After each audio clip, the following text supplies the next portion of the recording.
Welcome to Between Two Clinicians, the podcast that gives you a backstage pass into the mind of two therapists. I'm Talia. I'm Adam Luke. We've spent years helping others navigate the complexities of their minds and relationships. In this podcast, we're flipping the script, and we're sharing our own unfiltered insights. No topic is off limits, and no issue too taboo. We're ready to tackle the tough stuff with honesty and empathy. Let's dive in. Welcome, everyone, to another episode. Well, now we have 3 clinicians, but usually we just have 2. We have 2 clinicians and a baby expert, so... True. If anyone's an infant expert, it's this one. Yes. She's so cute. That she is. I'm just going to stare at her for 45 minutes and then we'll end the episode. It'll be great. Sounds good to me. Today we were talking about a timely topic. We saw this on Reddit that the one partner messaged in or wrote, I guess, they were frustrated that their partner wasn't contributing enough, which I'm putting in quotes, to household chores. And it sparked a heated argument. And so they were asking, like, am I the asshole basically for yelling at my partner? So I think, to summarize just that part, trust me, I've been there where you're so frustrated and you've asked in so many different ways and languages that they don't get it, or they're not doing what you've asked kindly. It's like when you tell kids and they're like, well, don't yell. And it's like, I asked you literally 30 times quietly. You didn't respond. So it's the ultimate ask that is a yell. So I think it's asshole behavior to yell. There's kinder ways to get your point across, even if it's stern. So that part maybe, but overall, no, you're not an asshole for being frustrated your partner isn't contributing equally. So that's what we'll tackle hopefully in the topic today, which is, I see it all the time, the mental load, which we've talked about, but this is different because this is like the literal what you see in the house, which if you were an adult separate from your relationship, how would you handle it? And that's usually the angle I take with couples. I'm curious what angle you usually take with couples, and then we have a few discussion points. Yeah, I mean, I agree with you. I think when we get to the point that we're yelling, that's like kind of our own signal to ourselves that we allowed ourselves to be pushed into a space where we're being experienced in a way we didn't want to be experienced, right? And so That's where I do a lot of my work on my clients of like, it's not your fault, whatever your spouse or significant other at times drops at your feet. It's not your fault, but it is your responsibility to try to respond in a way that they could actually receive the communication. As soon as I'm yelling, it's no longer a collaborative space. And really whatever I'm telling them isn't actionable. It's normally shame-based, right? And like I have criticism and contempt. Absolutely. Yeah. And like I partner up with you on this of like, I'm not perfect in this either. Like I have my own marriage. I have my own faults. There's moments where I do not respond clinically, but they're not permission slips to act and behave that way when I've stopped managing sort of my own emotional resources.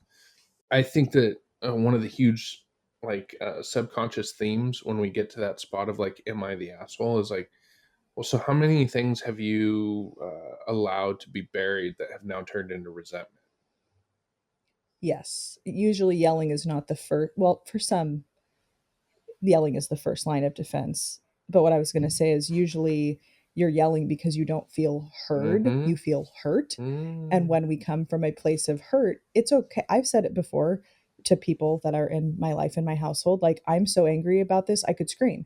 I don't actually scream, but I am conveying that's the level I'm at. And I say it in this tone, which I remember dating a guy once, and he was like, this is scary. Could you please just yell at me instead? And I was like, no. Also, this is the problem you had with your ex-wife. I'm not doing this with you. So we know when we yell, it's out of exasperation. It's out of our own emotional frustration.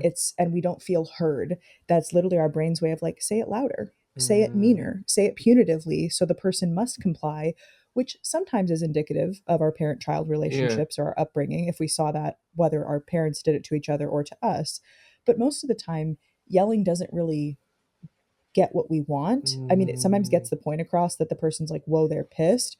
But that doesn't necessarily motivate a person to rescue us from our own pissed offness to do the thing. It's much more effective, especially when it comes to household chores, to be like, I feel like every time, and I know this is probably not the best therapeutic thing, but I'm just coming off of like the cuff with not finishing my coffee. It's like, I am under the impression, as though, rather than I feel like, I'm under the impression that when I voice this inequity or this frustration to you, you hear it because I see you Mm, nodding maybe, and then nothing gets done about it, which makes me feel, right, in response, frustrated, like my voice doesn't mm, matter, like the relationship is one-sided, whatever it really makes you feel. Does that land for you? What are your thoughts on that? And don't expect a response right away unless you've yeah. kind of been talking about it, but just offer it to your partner like, we need to figure this out. If we're going to live together, or you're going to live with anyone, or I'm going to live with anyone, this is going to be an ongoing discussion. We need to have a different tact with it. And I think approaching it from more of an assertive lens rather Mm, than yelling is going to yield a better response. I don't know how you usually counsel your couples to try to approach it. That's usually what I say is like, tell them what you've done and mm, what you're noticing it has or hasn't had an effect on, and how it makes you feel. Because I don't think most of the time our partners, I mean, unless they're messed up, like truly, they don't want you to feel alone. They don't want you to feel mm, like all the work is on you, especially when it starts to affect the sex life, which we'll talk about in one of the other talking points. Like, inequity of household chores and one person feeling like a parent or one person feeling like a maid is the quickest way to neutralize mm. your sex life as a couple. So there are consequences that I think if you explained it accurately and assertively, your partner would also like to avoid. Yeah.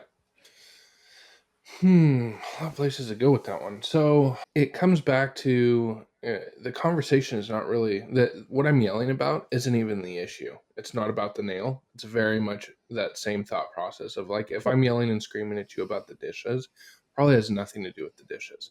The dishes are just the straw that broke the camel's back. When in reality, Mm-hmm. there's all these other things that either I have to really take some introspection and realize I wasn't communicating to you, or at Yep. some point I accepted a role in this relationship that I was uncomfortable with. And so Mm-hmm. sometimes what happens is like when you talk about those household chores, we Mm-hmm. like self edit or self assign these chores, but we don't actually talk about like what are our strengths, what are our weaknesses. Like I'll Yes. never forget that I had a couple client that I was working with that she loved to cut the grass and he hated to cut the grass, but they had never Perfect. talked about this. So he would go out there Oh, and he'd be like, "I hate doing this effing begrudging. grass, blah blah blah," and then she'd be sitting from inside, be like, "That motherfucker's cutting the grass." So, So jealous. so, so it was like, well, wait a second, like have you guys ever talked about? Oh no, I didn't know that she wanted to do the grass. Like, Well, he's the man. I'm the yeah. well, I've heard and that he too. The more gender of norms. took the role of like, oh well, I can't. My wife can't cut the grass because that would be that's the man thing to do. And it's like instead he was very much focused on like the like I will go ahead and do the dishes. I have no problem back. I mean, I have all these other things that I can do. Why not do that? And it was interesting because the things that they were always nitpicking with is they had assigned their roles, but they didn't actually want to. They wanted to flip, because he was it's something that he was resentful of. He worked from home. He wanted to spend more time with his kids. He understood that like when he was working, he couldn't do that. But he's like, in the mornings I can drop them off for school. She hated dropping them off in the morning. I hate the freaking line. I hate all this.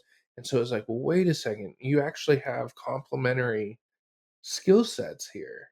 Like, why not use them? If you are working from home, why not use the resource that is to bless the whole household? And I think the the best time to have these discussions is ideally obviously before you move in Mm. or before they become so heated that you start or stop doing Yeah. something out of resentment. So I think how couples can be more effective with this, I love recommending Eve Rodsky's documentary, book, and card deck game. Mm. It's called Fair Play. All of them are fair play, and it helps couples understand not only what household roles Yeah. exist, because I could be um, not knowing some. You, yeah, let's say we're together. You could be not knowing Mm. some. That you're looking at the card deck. That it's like, oh, like birthday cards, party favors. Like there's a whole separate section for Mm-hmm. kids. So if you're a couple listening to this and you have kids, then you will include it. If you don't, just take that stack out. It's very easy. You can still use the rest of them. Insurance, super bills, cleaning the kitchen, like everything Mm. is listed in there.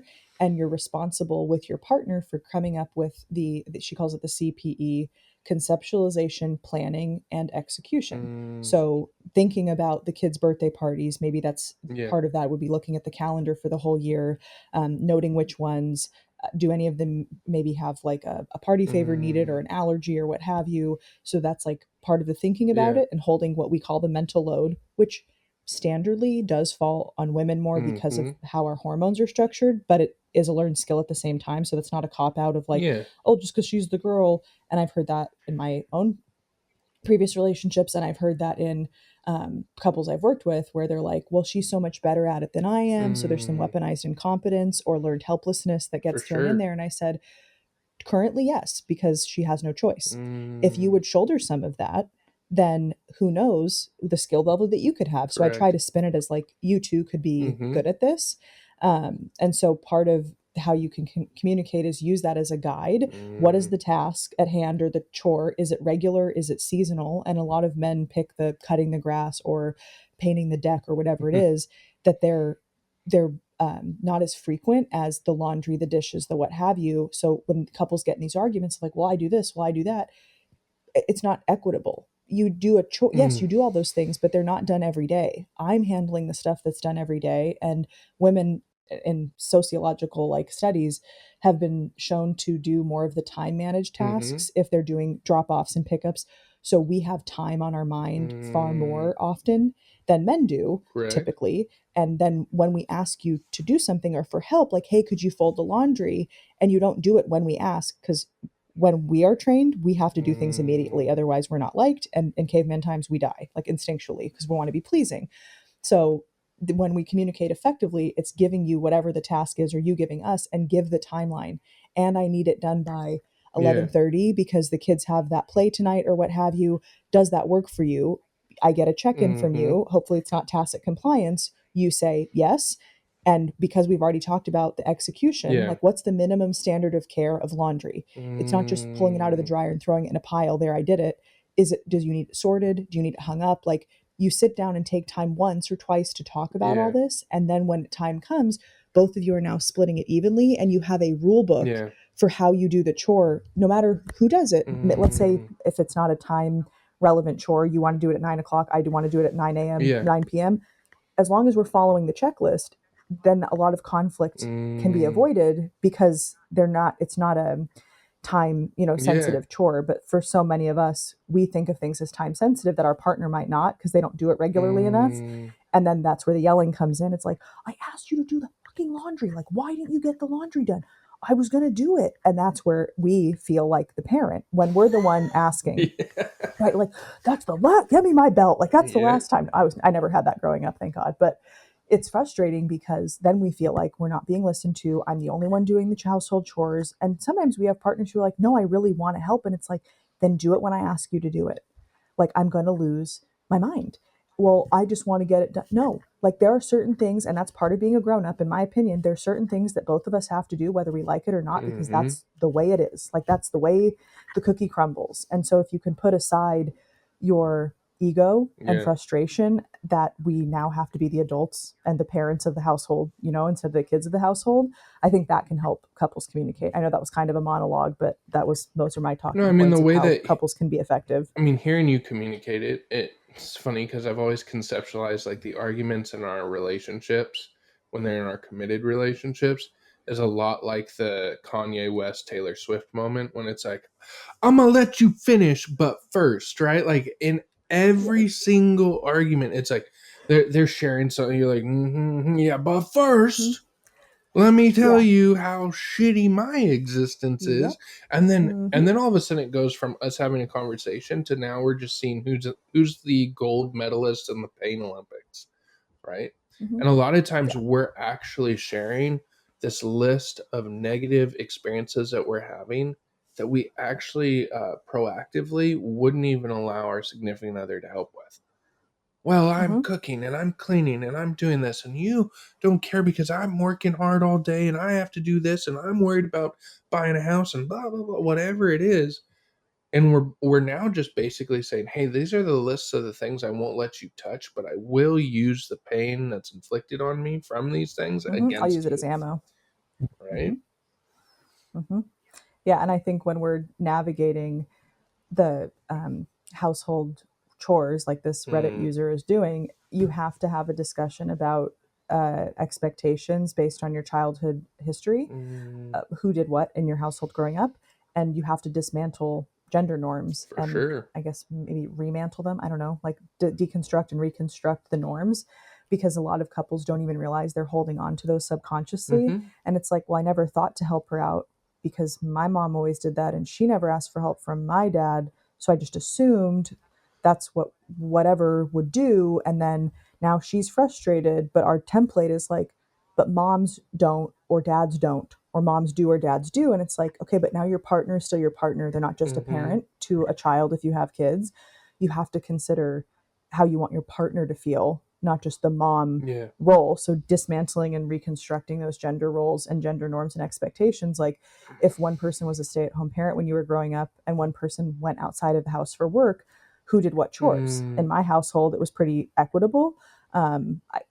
Each of my parents had one thing they liked more, right? Like division of labor based on strengths and weaknesses, I think is a good lesson from that.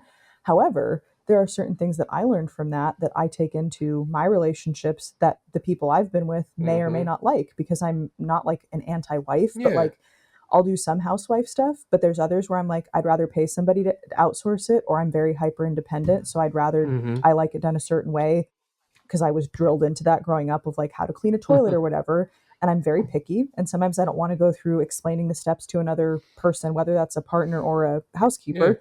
So sometimes it really is quicker to do it myself, but then it gets overwhelming because there's all these other tasks to do, especially now having a baby. And that's where I think the frustration can come from when another way to dismantle it is if you've assigned yourself a role or chosen a role based on independence or a do-it-all mentality, and now things have shifted and changed. You have a family system and you can't do it all anymore, or we're doing so much behind the scenes you never told your partner about, because let's say you didn't live together at first and now you do. It will be a power struggle and an adjustment when you start to offload and rebalance the dynamic, because the partner's like, oh my gosh, I didn't even know. It's like, do you know how much time goes into the dog insurance, the this, making sure the treats are filled? Like, I don't want to do that anymore. And I think so many people, like women especially, we're hyper independent. Then we get in a relationship, then we want to be able to depend, not be dependent on, but depend on someone. And then you're like, no, but you've done it. And usually this stems from like, your mom was also a do-it-all hyper independent. So now you picked a wife that was just like that, except we're like, no, I want it to be different and I want to be doted on. And you're like, oh, I really like that you did it all. I don't really want to have to do all that. And it's like, well, I chose you because I wanted to eventually retire from all these roles. And you're like, well, I chose you because I never wanted to be hired for that role. And that's where I think conflict can come from. Have these discussions early and dismantle what your gender expectations are based on household responsibilities. It's not fair to either partner to be stuck in a role they didn't sign up for. And now, time for an ad break. Hey there, listeners. We're interrupting your favorite podcast to bring you a special message from our friends over at Therapy Swag. Are you tired of the same old boring wardrobe? Ready to add a dash of sass and style into your closet while repping mental health? Look no further than Therapy Swag, your go-to online store for snarky shirts and mugs. Their products make awesome gifts for friends, family, or anyone in need of a little pick-me-up. They are on a mission to break the stigma surrounding mental health. They use humor and creativity to open up dialogue, challenge stereotypes, and remind us it's okay to not be okay. Because let's face it, laughter is the best medicine. So why settle for ordinary when you can stand out with Therapy Swag? Head over to their website today and treat yourself to some snarky goodness. Trust us, your wardrobe and your mood will thank you. Thanks to our sponsor for supporting the show. Now back to your regularly scheduled programming. I feel like what you're really tapping in there is like the probationary period of our relationships, which is a lot of times we put ourselves out there in these roles that we don't want to maintain. Like I was doing this with the expectation that after I got the ring or after we signed the paper, that then I could change and flip and you were going to take care of these responsibilities. You know, I hear this a lot with, you know, the stereotype, but it also does happen, is that, you know, men are really good at pursuing, cherishing, wooing women as they are moving into the position of wanting to marry them. And then once the ring goes on, that all of a sudden the foot comes off the gas per se, and like they throttle back. Well, the pursuit is done. Yeah, like I have the steer head whatever hung on the wall, and I'm not comparing women to cattle. I don't want that to be translated by this, but like we're getting canceled. well, you know what? If we didn't get canceled for the other episodes, I think we'll stick through. And those were racy rather. So yeah, I feel like once you have whatever you want, and that's very true. You can even talk to men at, not the great band, but men at work. They're useless when they're trying to pursue a woman because they're so, Twitter pated and enamored of like, I need to get it. And then once you capture that, or once you have solidified, like, okay, we're locking it in, then the energy goes back to, okay, that's locked in. Let me go back to work. And we're like, no, I would like you to keep up with the same energy as when you were pursuing me. And sometimes we've talked about this too. We change also, especially when it comes to household responsibilities. Well, you're here now and you live here, so you can do it. And the guy's like, wait, what? Neither of you signed up for it. So that's why you have to talk about what you're signing up for. Yeah, premarital counseling is really important. Eye-opening. Oh, yeah. I mean, and I also tell people, like, if you've just been in a long, committed relationship and you're going to just continue it costs you really nothing to say, well, let's just do some, like, we've been together for a long time. Let's go through the path. Because, like, I love a program I use a lot is Prepare and Enrich, which is Love it. A lot of people are like, oh, but you have to be getting married. No, there's different modalities that you can run it through. If you're just saying, hey, we're in a committed relationship and we're going to stay committed, maybe we're getting ready to buy a house, maybe we're ready to sign our second lease, whatever it is, like it might be good to then have that like introspection of like, well, how is our relationship working for us and what are areas that we can improve on? It's not that in therapy we're trying to dig out like see, it's incompatible. It's really talking about the things that you haven't felt comfortable talking about. And so those are the things that you end up yelling at your spouse for. So no, are you the asshole? You're not the asshole. But you did have a responsibility to share that, hey, I would want to do things differently. Why can't we do things differently? Something that I will say is like a lot of times it feels like when I'm working with my men, there's also an aspect of it of we sort of enjoy also that complementary side of when a woman is constantly trying to meet our needs. So we're providing gourmet experiences stuff, and then we're feeling pursued by her. And then what happens is this selfishness that can happen where we get married or we get into this committed relationship. And what we've really done is we've thought that we've sort of outsourced meeting our own needs. She's going to do that for me now.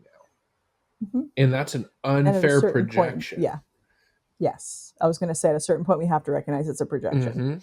For the people listening to this, some people are going to be like, well, that's not her. We'll just wait. It catches us all. Yeah. No one is immune to this. Because eventually, if you want to be in a committed relationship, unless you live separately and you have like literally two different households, I've known like one couple who did that. They had like households that were like next door to each other. I mean, we've heard like separate bedrooms or sleep divorces to prevent a real divorce, but then you're not solving the problem. Now you just have two households to clean, and one household, if it's a messy partner, is going to be significantly more gross than the other household. And you can see this. There has to be a balance. The solution can't just be to stay separate forever, obviously. And how would you navigate this with a roommate? And I'm not saying treat your partner like a roommate, but if you don't navigate this well, you eventually will become just roommates. And I think that's where like the last point to make today is like, how do you think, I have a list, obviously, thank you, Vivance, but how do you think these unresolved issues can impact relationship dynamics? What have you seen in your couples?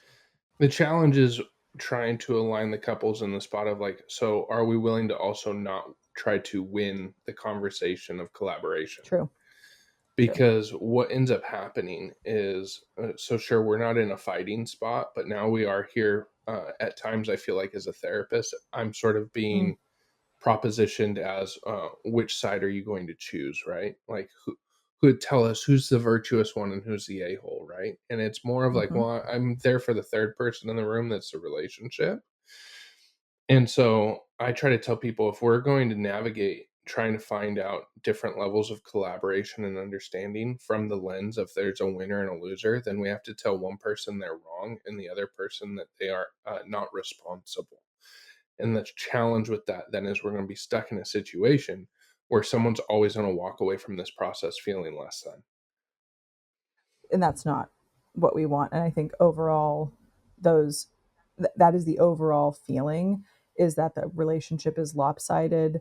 One person is better than the other. There's also a lot of frustration and resentment because of the imbalance of effort, real or perceived, and the perception of inequity. If I'm doing this and you're not doing that, that's going to have, again, it feel lopsided or undervalued or taken for granted or like a maid. And that's not sexy in a relationship.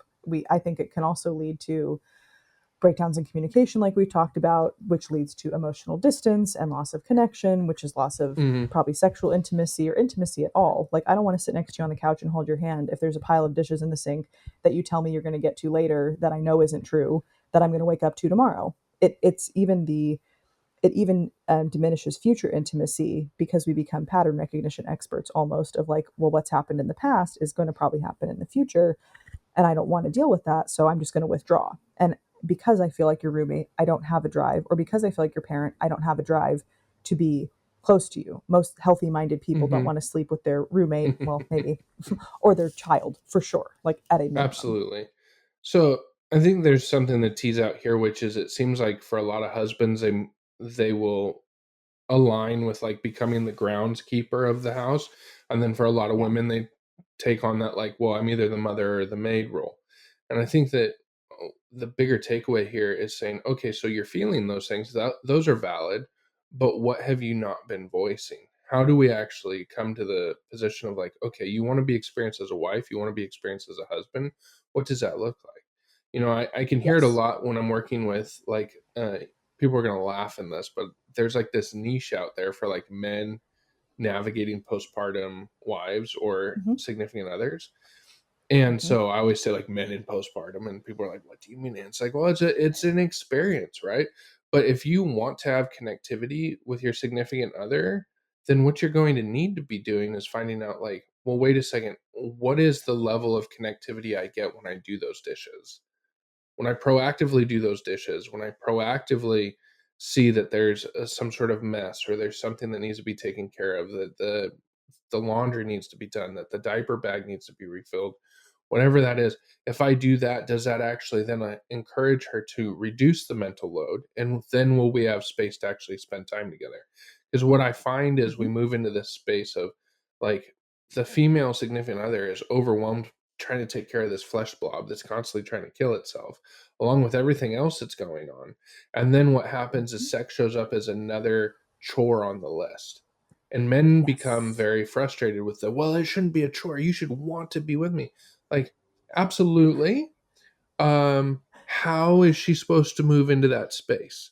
How is she supposed to be ready to have that level of vulnerability if she hasn't had a shower all day, if she hasn't not had a person not touching her all day, if the dishes are full, if the dog hasn't been fed, if all these things are still like, she's got a list in her head of all the deficits already, all the things she hasn't been able to do, and you're coming with your golden ticket to provide one more thing that she's not able to meet.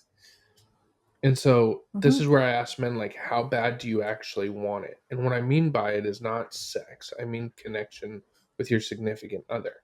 What are you willing to do? Are you willing to walk in the door and not change your clothes and take care of the dishes to see what is a bath time? Is that about the time I need to? Do you need a break? Are you overwhelmed? Can I pay attention to someone other than myself? I'm not saying that men are all just selfish, but there is this side where I can even identify it as a man when I was not just working from home. Is we get home and we say, yeah, I've gone out, I've slayed dragons all day long. It's time for me to be able to relax. But when does your wife get to click off?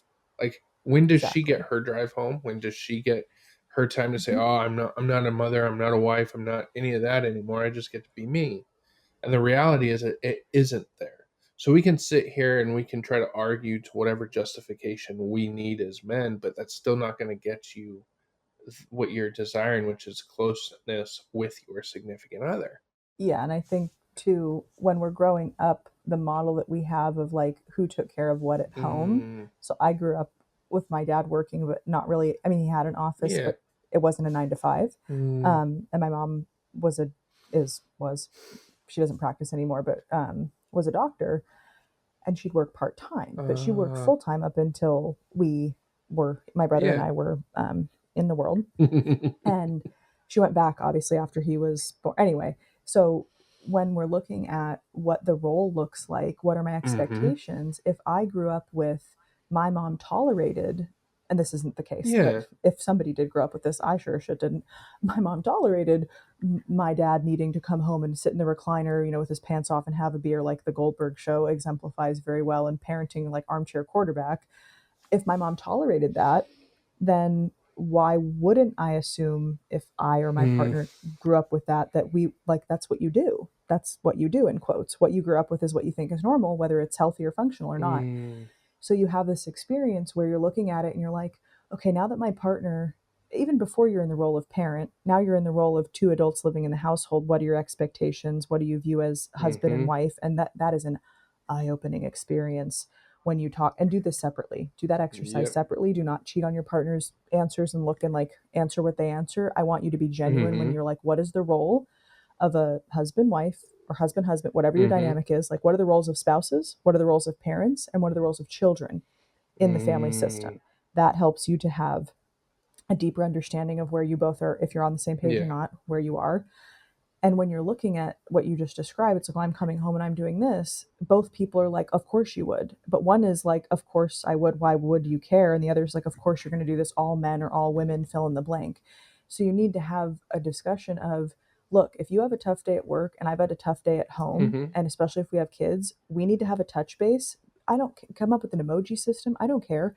Give us a code, because neither of us are going to be effective Mm-hmm. at asking for a break if both of us need a break. And maybe one, it's not like a pissing contest of like who had a worse day, but it's like, you needed time to transition, that's fine, but I'm losing my shit. Is there any possible way that you could just take one of the kids in the shower with you, or two that, like, can you be collaborative in your approach so you both don't lose it and both of you need a break? Trust, you and I get Mm-hmm. this explicitly, and we're obvious, like, I'm a girl, you're a boy, duh, but we get this in different ways. And we also get it from the partner's perspective because we're therapists, and I'm sure we've asked, Mm-hmm. you know, in that sense, like, what is it like for you? And I've had dismantling conversations with her dad about like, well, why don't you help? Like, it feels like Mm, I'm a maid, it feels like I'm just this, and it doesn't make me want to do anything more than just parent. And it came out that, well, if I were home, what was said, if I were home, and I didn't, I still work, obviously, you know that, like, if I were home and I wasn't, he's a first responder, if I were home and I wasn't doing 24-hour this or that, then I would this and that. And I said, you know what, then you do it. If you feel that way, mm-hmm. then you do it that way. I'm not you. And I never said that I wanted that. Mm, So where is this expectation coming from that I would be such a do it all, when since the beginning I've brought out the card decks and all of this other stuff? And so it was an eye opening conversation about sharing labor as parents, because it's like, what are we doing here? What are these expectations? Well, my mom, mm-hmm. oldest of six, my mom handled, I said, I don't want to be your mom. I don't want six kids. I don't want five kids after you, because he's already suffering from that. I don't want five kids after you to feel like their needs don't matter and like they're pseudo parents and basically like slave labor. Like, I don't want them to feel that way. And I'm never going to be that person. So if that's what you're expecting, you need to tell me that now, because we need to start having different discussions, because this is not going to resolve. And so that Mm, all goes to the, what do these unresolved issues end up having? They could potentially end a relationship because the people get so far apart. They don't yeah. take the time to, like you said, win it, that you look at the person and you're like, I can't unsee what's been done. And I can't unfeel the inequity, especially during that postpartum period. That sets the tone for, if for women, I'll speak for myself. This is how you're going to, if this is how you care for me during postpartum, this is the tone that's Mm, going to be set for how you interact with us for the rest of their, you know, our child's lives. absolutely. The unresolved dynamic could cost the relationship. So be very mindful when you're looking at this. Like, sure, you can have a tough day, but if you use it constantly as like, oh, I Mm-hmm. can't do this, I can't, I need to we need it too. And Yeah. you don't experience it the same way when you're the parent who gets to go out to go to work for more than whatever 10 or 15 hours a week that I work now. Like, you won't understand it. It's not about who sleeps more, who sleeps less. It's really just like, can we come at this from an Mm, collaborative perspective, now that this is the model? How we navigate this is the model for how kids end up viewing what are chores that are shared, what are this. So get a chore chart. That would be yeah. one of the final things I would say to resolve it, is like, go old school, get a chore chart, talk about what you each Mm, like and don't like, and understand that you are setting the tone for your intimate relationship based on how fairly you divide your household labor, whether you like it or not. That's what I said in the beginning. Tough noogies. There's a lot of things we have to do that we don't like. You think I wanted to push a watermelon out of me? No. But currently, there are no other options when it comes to birth. I mean, C-section, but still, like, I had a watermelon in me for many months, and there's no, I feel like they should start huge and then get small, and then you give birth to an egg. Yeah, that would be Like, we should nice. do it in reverse order. Yeah, But like yeah, Benjamin Button you, experience. I mean, my yes, but final with, takeaway yes. here would be you also have to put yourself in a position of, will I allow my significant other to actually help me? Because here's the deal: if I'm yelling and Yes. screaming at the dishes because I'm so overwhelmed, Mm-hmm. I'm so frustrated, would I even allow my significant other to step in? Would if Mm-hmm.